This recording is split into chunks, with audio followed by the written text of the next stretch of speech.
How would you address homelessness, mental health, and addictions as root causes for public safety issues, and what role should the city play versus the province or federal government? This has been one of the biggest conversation topics throughout the entire campaign. And that question of jurisdiction we'll start with, because technically the issues of housing and homelessness, shelter operations, mental health and addictions, that is supposed to be provincial jurisdiction. I think what we're coming up against right now is that they're not fulfilling their responsibilities in the way that they need to. And this isn't just an issue here in Edmonton or in Calgary. It's actually now an issue across the province. We're seeing this in many different municipalities. And as a city over the last 5 years or so, we've really started to lean into trying to fill more gaps.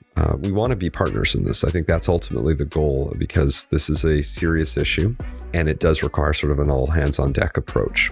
At the same time, there reaches a point where you start to feel like you can't keep waiting. And so what I've proposed, and I think where this is, where it's been very different in these conversations, is that my proposal is that we take the money that we're already spending every year, which is about $91 million a year, which is used to really manage this crisis, and instead treat it like it is our jurisdiction and invest that money in more permanent solutions. We've already done that with some of the money by building permanent supportive housing, but how can we make sure all of that money is going in? So we have to treat this issue like the public health crisis that it is. A lot of the people experiencing homelessness, especially those who are who are chronically homeless, are dealing with some pretty significant challenges on mental health and addictions.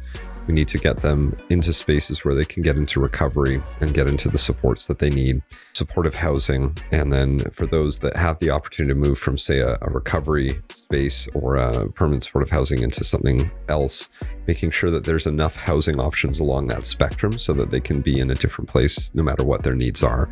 But at the end of the day, this is something that the city needs to take the lead on. And we can use other partners. The federal government just announced about $10 billion in funding for 6 municipalities across the country to invest in affordable and supportive housing. Edmonton is one of the 6, which is great to see.